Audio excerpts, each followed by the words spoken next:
मानिमविनम्य जिनेश्वरस्य देवादिदेव चिंतामणि पार्श्वनाथ भगवान की, देवादिदेव चंद प्रभु भगवान की, शासन नायक भगवान महावीर स्वामी की, चक्रवर्ती आचार्य शांति सागर जी महाराज की, संत श्रोमणी आचार्य धर्म सागर जी महाराज की जय हो। वात्सल रत्नाकर आचार्य विमल सागर जी महाराज की जय हो। मर्यादा शिशोधमाचार्य भरत सागर जी महाराज की जय हो। राष्ट्र संत आचार्य श्री 108 विद्यानंद जी महाराज की जय हो। आचार्य श्री 108 सुत सागर जी महाराज की जय हो। प्रज्ञा सममुनि श्री 61 अमित सागर जी महाराज की जय हो। ढाई दीप में 3 कमनाओं करोड़ मुनिराजों की जय हो। राधेश्याम जनमाणी माता की जय बोलो पाठशाला प्रणेता पूज गुरुदेव हनुमान सागर जी महाराज की जय करा गुरुदेव का।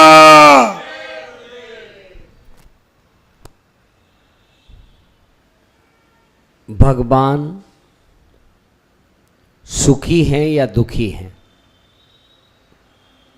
है? भगवान सुखी हैं या दुखी हैं?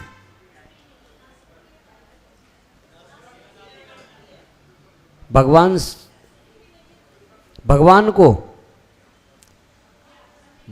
को सुख नहीं है? भगवान दुखी हैं? पंडित जी बताओ, भगवान सुखी हैं या दुखी हैं? भगवान न सुखी है न दुखी है, किसने कहा है? तो वीतरागता तो सुखी नहीं है। ओ भगवान अनंत सुख है, अनंत सुख है। आप सुखी हो या दुखी हो? आपको सुख है? सुखी है?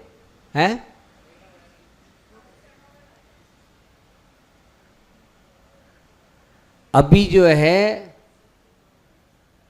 बताइए कितनी आकुलता है?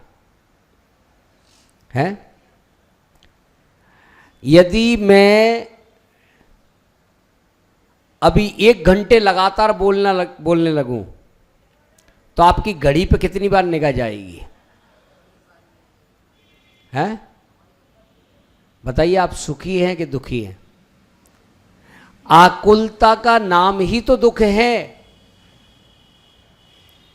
भगवान को सुखी क्यों कहा? क्योंकि निराकुलता, और निराकुलता कहां पे है? मोक्ष में है। मोक्ष में आकुलता नहीं है और संसार में निराकुलता नहीं है। आकुलता ही आकुलता है। सुखी भगवान क्यों है? ये जो हमारा यहां संसार का जो सुख कहा है उसको सुख नहीं कहा है, वो सुखाभास कहा है। क्योंकि अभी प्यास लग रही है तो पानी पी लिया, सुख हो गया, फिर प्यास लगी, फिर दुख हो गया। सुख किसे कहा है? जिसके पीछे दुख नहीं है वही सुख है। अब भगवान जो है मोक्ष में किसी प्रकार का क्या नहीं है? दुख नहीं है, इसीलिए सुखी है। और यहां हमारे पीछे दुख लगा हुआ है। संसार में सुख काऊ को ना दिखे, कोई तन दुखी, कोई मन दुखी, कोई धन दुखी दिखे। कोई तन से दुखी है, कोई मन से दुखी है, कोई धन से दुखी है। धन है तो दुखी, और धन नहीं है तो दुखी। लेकिन भगवान सुखी ही सुख है। अब देखो, पहला सुख निरोगी काया। अब बताइए भगवान को कौन सा बुखार आ रहा है, कौन सी बीमारी है? कोई बीमारी है क्या? किसी प्रकार का रोग है क्या? तो रोग मुक्त हैं, हैं? कि उन्हें किसी प्रकार का कोई रोग नहीं है, कोई बीमारी नहीं है। और यहां क्या कर रहे हैं? बताओ कौन कौन दवा खाता है? हैं? दवा खाते हैं। आज किसी प्रकार की कोई दवा नहीं लेना। कौन कौन नहीं लेगा? आज कोई किसी प्रकार की दवाई नहीं लेना। बोलो कौन कौन, हाथ उठाओ। यानी एक दिन भी नहीं छोड़ी जा रही। सुधा जी हैं?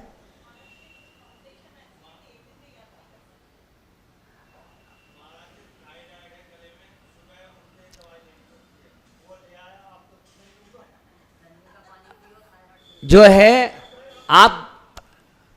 आप करके तो सिद्धांत देखिए, गारंटी है कि आपको कुछ भी हो जाए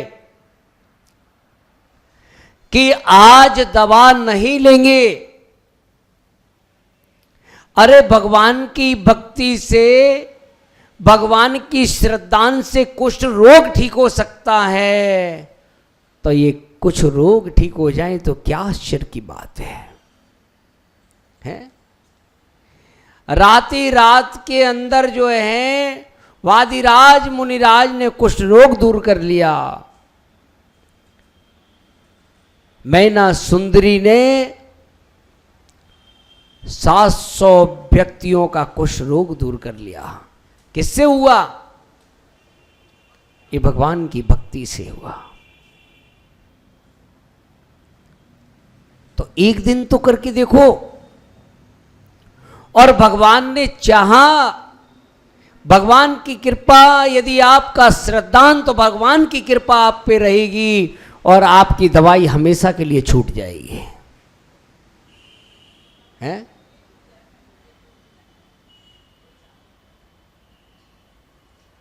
बोलो कौन कौन दवा नहीं खाता? कौन कौन दवा नहीं खाता?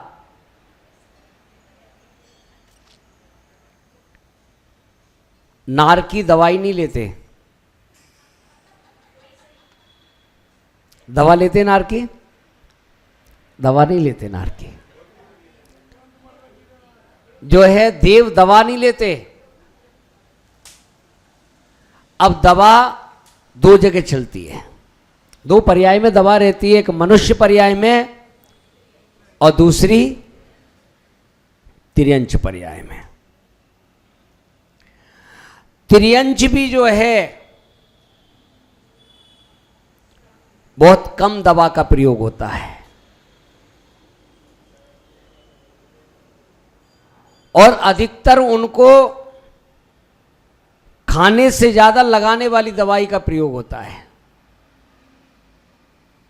खाते नहीं, क्योंकि चोट वगैरह लग जाती है तो वो क्या करते हैं, जंगल में ही मिट्टी आदि का अपने पैरों को, उसको मिट्टी के कहीं चोट लगी वो मिट्टी में वो कर दी, वो दवा का काम करती है।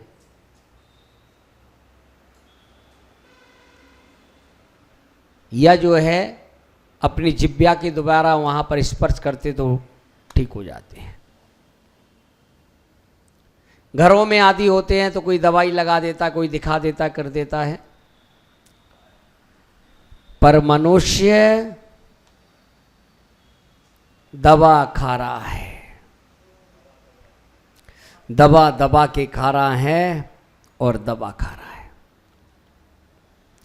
जमाना है मिलावट का, दवाओं में मिलावट है।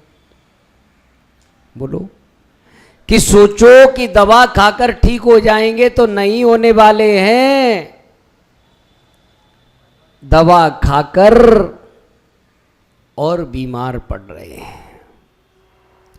और दवा कब काम आएगी इतना भी ध्यान रखो, दवा तुम्हारी तब ही काम आएगी क्योंकि बीमारी असाता वेदनी कर्म का उदय है।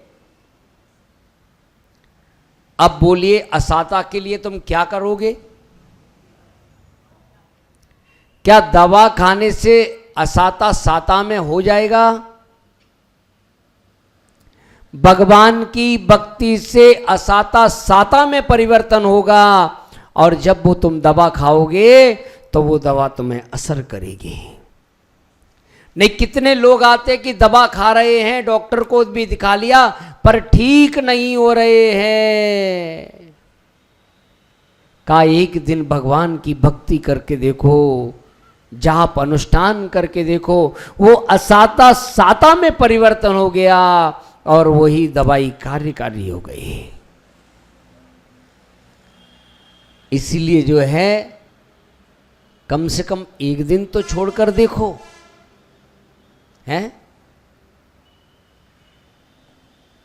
कौन कौन मरना चाहता है? हैं? हम दवा क्यों खा रहे हैं? जीने के लिए खा रहे हैं कि हम जीते रहें? तो एक बात बताओ कि हम दवा खाते रहें कि हम हमेशा जीते रहेंगे? हैं? जी सकते हैं हमेशा? नहीं जी सकते हैं। फिर हम कितने क्यों लाचार हैं, क्यों दवा पे हम टिके हुए हैं। तो इसीलिए जो है, चलो आज हम थोड़ी सी खांसी हो रही है ना, हम भी उकाली उकाली नहीं लेंगे, हैं? वो उकाली भी तो दवा के तौर पे दी जा रही है क्या?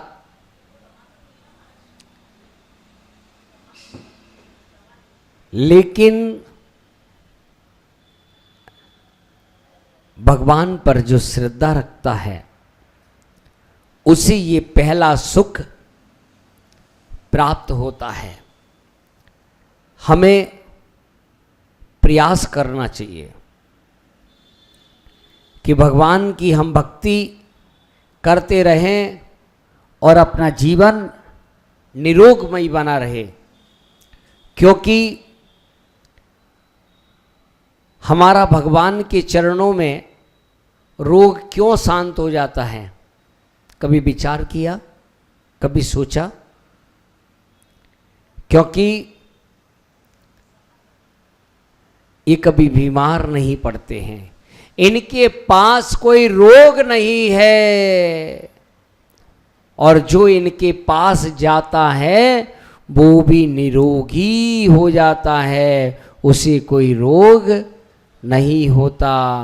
तो भगवान ऐसी भक्ति बनी रहे कि हम भी जो है निरोगी हो जाएं। जब मैं पहली बार इस गुड़गांव में जब आया था, झारसा में, वहाँ पर विधान कराया था 2015 में, और कितने लोग वहाँ बैठे थे। मैंने कहा कि आप बिना मुड्डे के बैठो और देखो इस विधान का आपको प्रताप, कि भगवान की भक्ति आपको इन रोगों से छुटा देती है। और लोग जो वहाँ बैठे थे बिना मुड्डे के बैठे, और 8 दिन उन्हें मुड्डे की आवश्यकता नहीं पड़ी। और एक अम्मा बोली कि महाराज अब तो हम आगे भी इस्तेमाल नहीं करेंगे। ये प्रभाव होता है भक्ति का। मयूर विहार में एक महिला जो है रोज दवाई खाती थी। मैंने कहा कि 8 दिन की गारंटी है कि 8 दिन विधान में बैठो तब दवा मत खाना। और बैठने वाले जो है उन्होंने किसी ने दवा नहीं खाई 8 दिन, और फिर 8 दिन वाले आके वो बोली कि अम्मा महाराज मुझे 8 दिन, अब मैं आज से तो हमेशा के लिए दवाई छोड़ती हूँ। ये भक्ति से प्रभाव, श्रद्धान, ये कोई दवा बड़ी चीज नहीं है।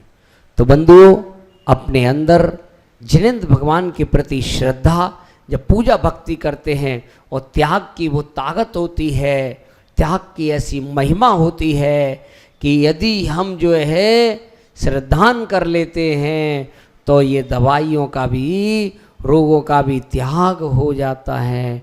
तो हमें इस प्रकार से भक्ति करते रहना चाहिए। ओम नमः सिद्धेभ्यः।